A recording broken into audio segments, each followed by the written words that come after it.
I have Richie Hustles with me. FBA Outlaws shouting out Richie Hustles. Shout out Richie Hustles. Richie Hustles. If you are vlogging, you are winning. What's up, everybody? Welcome back to my channel.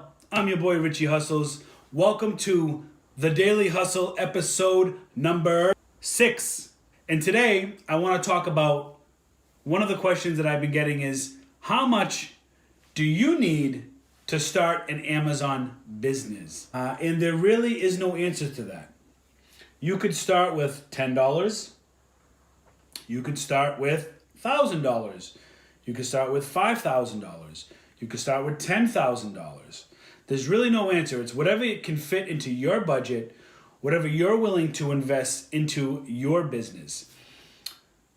Kicking back to a story of mine, I was working and still am working full time, and I watched a bunch of Reezy resell videos, as I'm sure you have.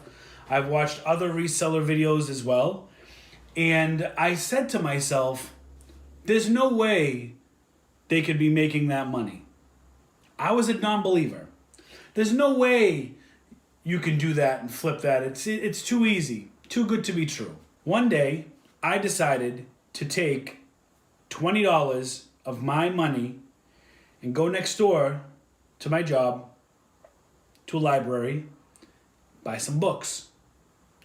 Well, I bought some books. I watched a bunch of things and heard about sales rank, and I didn't know what I was doing, but I was seeing profits. Oh, $50 profit, $20 profit. But at the time, the sales rank were 8, 9, 10 million. I didn't know about that. I was just looking at dollar signs. So what I did was I did more research, I took $8 out of my 20 because I was scanning on my lunch break. I didn't have much time. I was kind of like in a mode where I was like, is this going to work? Is it not going to work? But I said to myself, I can invest $20 into this business. Let's see if I can make any money. I ended up spending $8 out of the 20. I got 16 books, 50 cents a piece. I boxed them up, sent them into Amazon, and ended up making a few sales. So my balance was $50 or 40 something dollars. And I was so excited because I was like, wow, I took that $8 and turned it into 50. But I think it was more like $42 profit, but it wasn't because you paid for shipping. I think to send the 16 books in, it was something like $11 for shipping because it was a small shipment. It's more expensive if you're not shipping in bulk. So I think I ended up making like 30 something dollars profit. Better than the $8 I had. I took that money, I went and bought more books from the same library, sent it in. Turned that into $140, took that, sent it in. Buying books, okay? Then I found out about booksalefinder.com and started looking up library sales. And what I did was, once I found the library sale that was local to me, they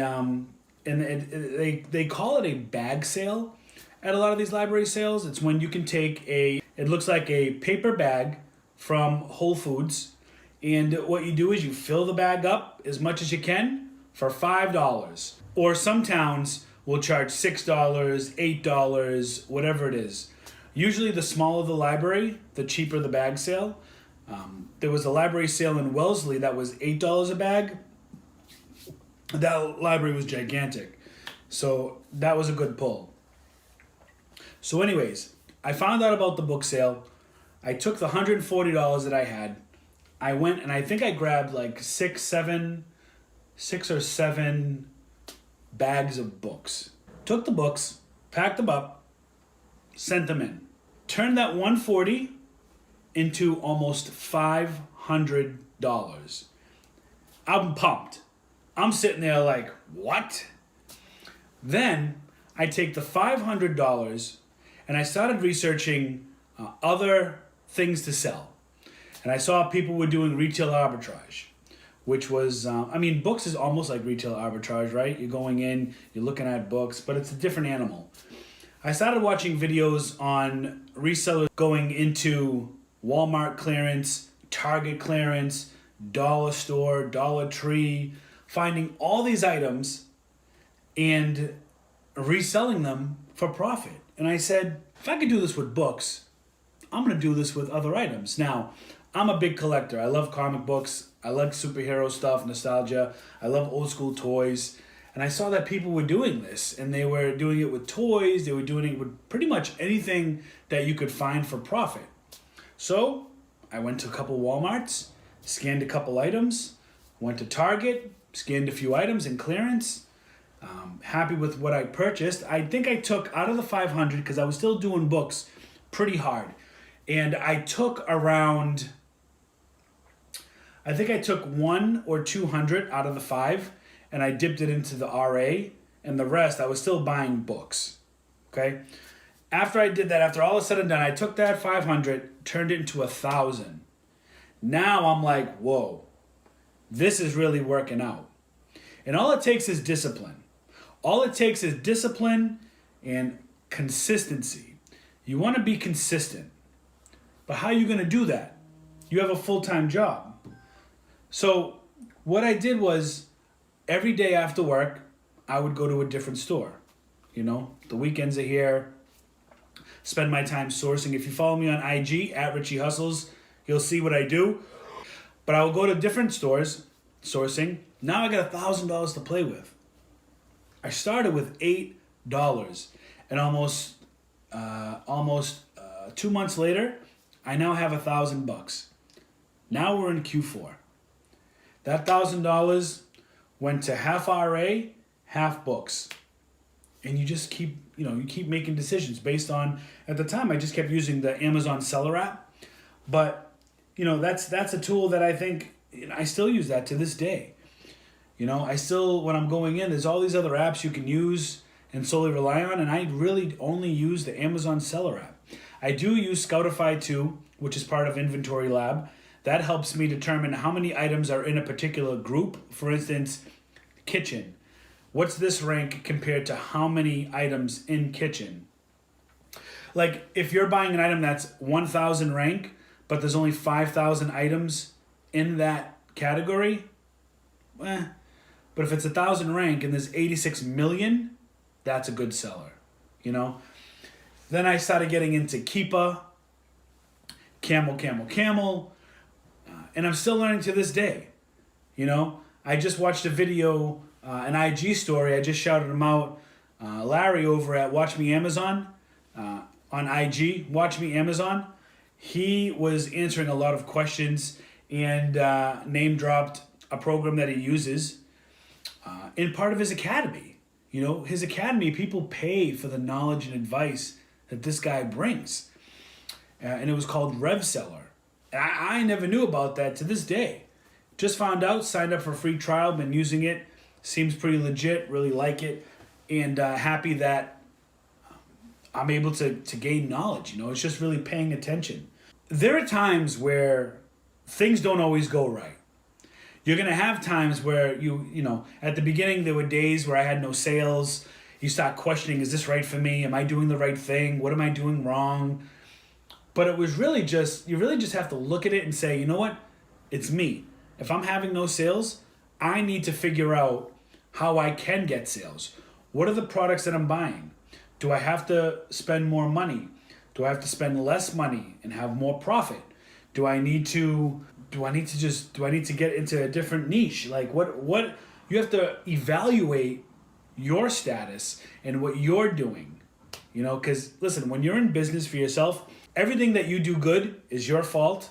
Everything that you do bad is your fault. So accountability and really realizing, hey, I need to make a change. I'm not happy with my numbers. I need to figure things out if I'm going to make this work. It's sustainable. So we took $8 to, I'm happy to say now, a 6-figure business. 6-figure business in 13 months. We went from $8, I'm going to say it again, $8 to a 6 six-figure business in 13 months. That is absolutely nuts. That's unheard of. Think about your first job. Think about your first job. And it's sustainable. And people ask me all the time, is it too late? Is RA dead? You know, is it too late to get in? No. The time is always right now. You gotta jump in. Stop asking questions. Well, not stop asking questions, but stop distracting yourself. So listen, when you're watching videos, you're watching my video right now, thank you. You're watching other reseller videos, you're watching other people's ideas, you're watching IG stories. At some point, you have to stop watching and you have to execute. And then you're gonna have to manage time because you're never gonna wanna stop learning, right? I watch videos all the time in my car. I put in my auxiliary cable, I go into listen only mode, and I listen to all these guys and what they say and what they talk about. I'm constantly, if you were to see my YouTube watch, it would tell you hours upon hours because I'm in the car and I'm listening. But when it comes to implementation, I execute. And I urge you all, take action, execute, go out and do it. Go out there and make the mistakes. Realize that what the mistake that you made, correct it, and move on. No dwelling. Get to it, grind, hustle. If you guys have any questions about anything that I've mentioned in this video, hit me up on IG, shoot me a comment down below. I try to get back to everybody if I can, and I'll try to answer everybody's questions in IG. I try to do my best. A lot of questions been coming in. I've been approaching the 10K mark on IG, so like a lot of people are asking a lot of questions, and I apologize if I don't get to every single one, but I damn near try to. So that's it for this episode, The Daily Hustle. The moral of the story is, how much do you need? The moral of the story is, how much do you need to start an Amazon business? Go out with 10 bucks, go buy some books, start your business. If I was to give you a clear-cut figure real quick, if I was to give you a clear-cut figure right now, I'd say take 100 bucks, go buy some books, learn the process, learn sales rank, learn velocity, sales velocity, and go out and do your thing. You gotta learn. You're never gonna learn unless you make mistakes. I made a lot of mistakes. I still make mistakes, but I'm learning from those mistakes. And you don't learn unless you make mistakes. So go out there, do your thing, hustle it up. I'll see you guys on the next video.